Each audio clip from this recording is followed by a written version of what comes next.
नमस्कार। आज हमारे साथ मौजूद हैं अवतार सिंह भड़ाना जी। इनका विस्तार से परिचय मैं आप तक पहले पहुंचा चुका हूं, फिर भी संक्षिप्त में आपको बता देता हूं कि 4 बार सांसद रह चुके हैं। उसके बाद मुजफ्फरनगर की मीरापुर सीट से विधायक बीजेपी से रहे हूँ मौजूदा। जी। उसके बाद किसान आंदोलन का एक बड़ा चेहरा उभर के सामने आए। तो आज बहुत ही गंभीर विषय से शुरुआत करूंगा मैं। लखीमपुर की जो घटना हुई है, किसान एक आक्रामक रवैये के साथ अब आगे बढ़ रहे हैं, आप किस तरह से देखते हैं? देखिए, ये मुझे कल मेरे बेटे ने सूचना दी थी। जब ये घटना घटी उसी के तुरंत बाद मैं यहाँ मीडिया के बीच बैठा था। बेहद पीड़ा हुई, दुख हुआ।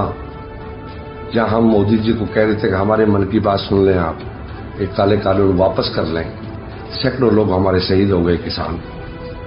कि इतनी क्रूरता पर आ गए ये लोग, बीजेपी इतने सत्ता के अहंकार में आ गए कि उन्हें किसान और अवाम जो है वो दिखते नहीं है। उन्हें इतने सत्ता का नशा हो गया हम लोग।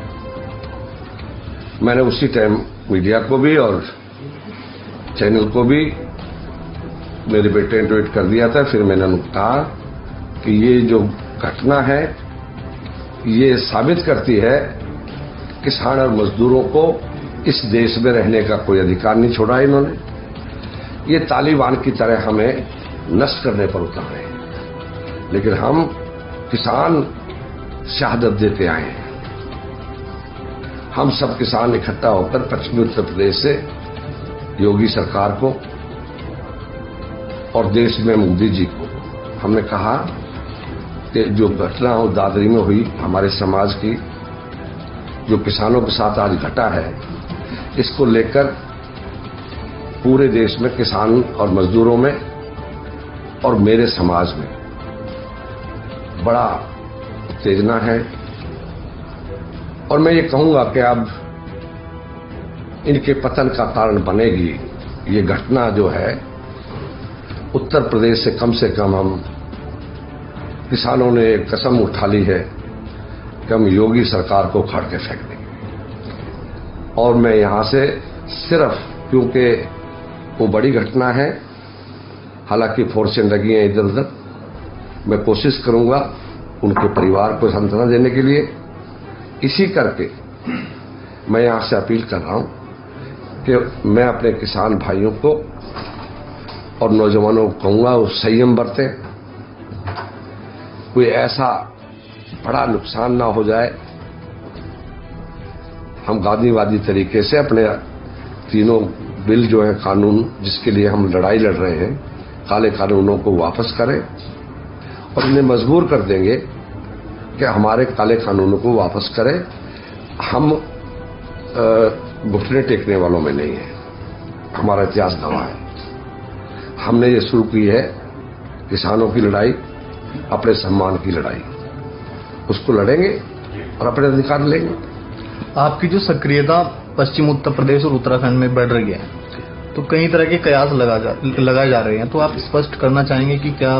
देखिए, जहां जिसका वजूद होता है, जहां मुझ में आस्था रखते हैं लोग, उन क्षेत्रों में आज से नहीं, 87 से लेकर आज तक, कश्मीर की घाटी से लेकर गुजरात के महसाना तक, मैं अपने समाज के हर दुख दर्द में, कोई इशू हो, कोई मकसद हो, कश्मीर में वो लड़ाई लड़ता आया।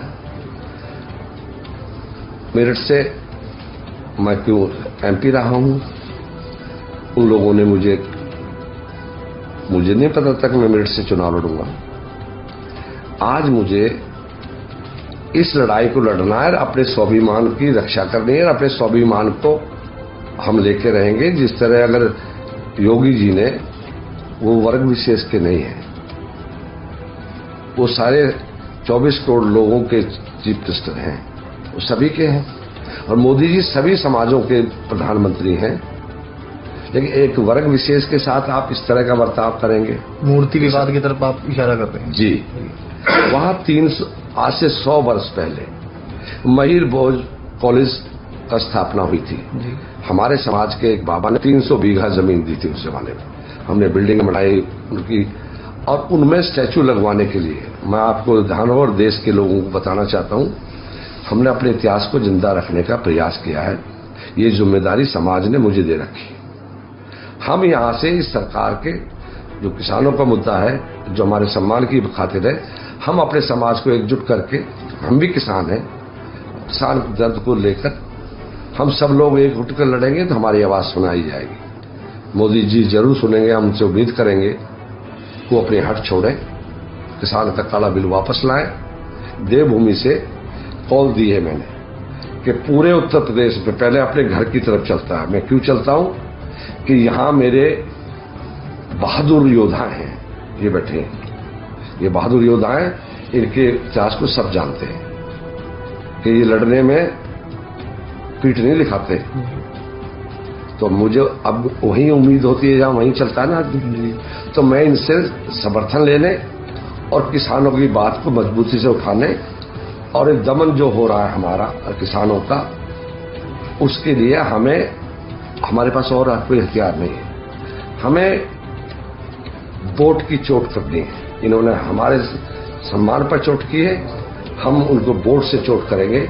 अपने 50 विधानसभाओं से यहाँ जो आंदोलन है, मैं समझता हूँ देवभूमि से जो आंदोलन उठता है वो सारे देश में जाएगा। और 1/22 में मुझे लगता है कि योगी सरकार ये दमन नीति के जाएगी और पश्चिमी उत्तर प्रदेश का ही सबसे बड़ा योगदान था। मैंने कहा था मुख्यमंत्री जी को मुजफ्फरनगर में जब पहली बार आए थे कि योगी जी, मंच रिकॉर्ड पे है ये, मैं योगी जी के साथ 19 साल सांसद रहा हूं। हमने कहा था कि हमारे समाज को हल्के में ना लें, हमारी भाषा है, हमें हल्के में ना लीजिए भाई, ठीक है ना। तो हमने कह दिया है और हमारी कोशिश है कि हम यहां से पश्चिमी उत्तर प्रदेश के योद्धाओं के बूते पर, पश्चिमी उत्तर प्रदेश में बीजेपी का इतनी सीटें कभी नहीं आई और मेरे समाज ने जो 50 सीटों को हार जीत का फैसला करता है, उन्होंने 100% योगी जी की सरकार बनाने में भूमिका अदा की। लेकिन हमारा वजूद तो खो दिया उन्होंने, जो वजूद था। हमारा सम्मान को भी चोट करना चाहते हैं, वो सम्मान से कोई सौदा नहीं हो सकता। हम अधिकारों के लिए लड़ेंगे। इसलिए मैं पश्चिमी उत्तर प्रदेश में आया हूं, देवभूमि का आशीर्वाद। और जो राजनीति की बात करते हैं एमपी एमएलए की, मेरे लिए एमपी एमएलए बहुत छोटी चीज है। मिनिस्ट्री, आज हम बहुत दुखित हैं, हम पीड़ा में हैं कि हमारे किसान भाई जो शहीद हो गए, उनके परिवारों को सांत्वना देंगे। और यहां से अपने लोगों ने, मुझे पूरा पहले से भरोसा था, सबने कहा है कि राज सत्ता कोई देता नहीं है, राज सत्ता तो लेनी पड़ती है। तो मैं अपने शेरों को जगाने आया हूं। ये गुज्जर उठता से उठता तो है शेर, पर जब उठ के खड़ा हो ले फिर पिट्ठी को मुड़ के नहीं देखता। तो हम इस सरकार को पश्चिमी उत्तर प्रदेश से कॉल दे दिए, यहां से उखाड़ के फेंक देंगे। बहुत बहुत धन्यवाद आपका, आपका समय बहुत व्यस्त है अभी, तो फिर कभी चर्चा होगी।